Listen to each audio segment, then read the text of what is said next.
Welcome to Connecting the Dots, first podcast on race and equity in early childhood education. I'm Pat, and I'll be joined by two of my colleagues in just a moment. And we will be inviting you into this first of what we hope will be many roundtable discussions on this important topic. We thought this image of a teacher's lounge was suiting as we set the table for this initial get together with all of you. We know it's kind of idyllic, but we do hope there's some place that you gather and that maybe these conversations can find a place and a way into your own practice. Our focus today will be on the importance of bringing the whole person to the conversation, making time and space for each person's own personal history to be shared before unpacking some of the more difficult aspects of personal prejudices and biases that we all carry. My guests and I are fortunate to have worked together as early childhood coaches in many different contexts and settings in the 5 boroughs of New York City for the past 6 years. So we've established a sense of trust, a key component when engaging in courageous conversations on race and equity. We want to thank you for joining us, and let's get started. Wow.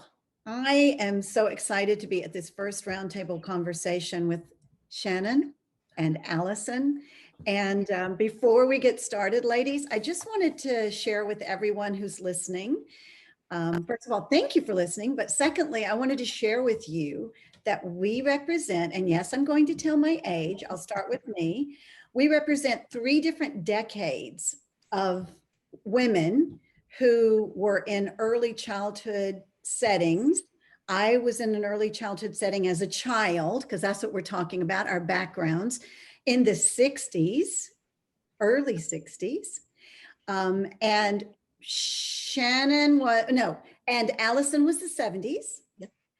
Hard because we all look the same age, don't we? And no, we don't.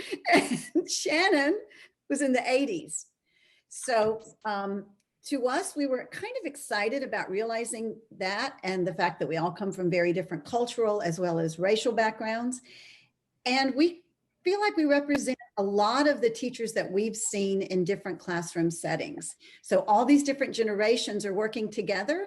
And we're hopeful that by everyone understanding that sharing your backgrounds before getting into these conversations is really where it has to start.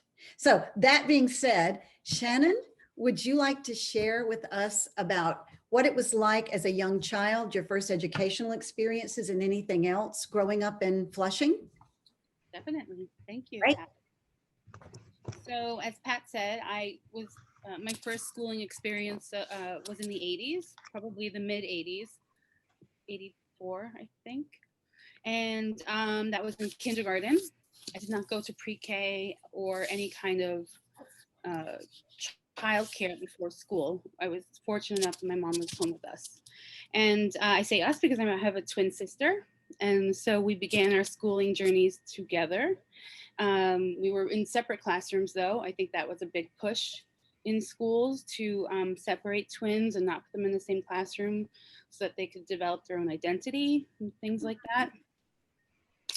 But yes, so my kindergarten teacher, she was so lovely, and she was a little black lady. She had these long braids.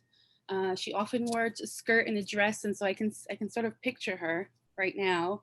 It was the 80s, so she was still wearing stuff from the 70s, like lots of cool platform shoes. Wow. Yeah, I loved all that stuff.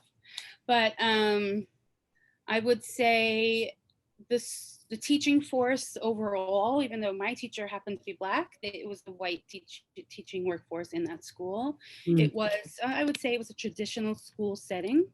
So I would not say it was progressive, though in the 80s, early pre-K, K1 classrooms were much closer to what we would say is appropriate for that particular age. So in kindergarten, we were painting and we were singing and we were playing in dramatic play and I guess doing things about the alphabet and numbers, but those are not the strongest memories I have for school there at that time. The children, I would say, were majority white, but not only white. So kids mostly came from the surrounding area, which was I would say working class, middle class. Um, I happen to be Puerto Rican and come from a Puerto Rican family. Right now, I identify as a woman of color. Um,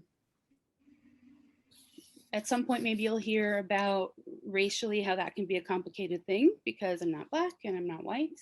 And there really isn't a racial identifier for me. But at that Can I time, ask a question? I don't mean to Mhm. interrupt you, but can I ask a question? At that time, and you might have been about to say this, I was. were you aware? Yes, were you aware of any of that? Um, Were I you relating to your Puerto Rican family member side as far as the language or the I'm- customs? Was that a real part of your life, and how did that show yes. up? I mean, I feel like I had a very um, New York Puerto Rican upbringing, Mhm. very close to not only our grandparents but our aunts and our uncles and our cousins, and spending a lot of time together. Um, the food that was cooked in my home was it was a mix. Sometimes it was Puerto Rican food and sometimes not. Uh, I do think that knew I was Puerto Rican. I don't remember.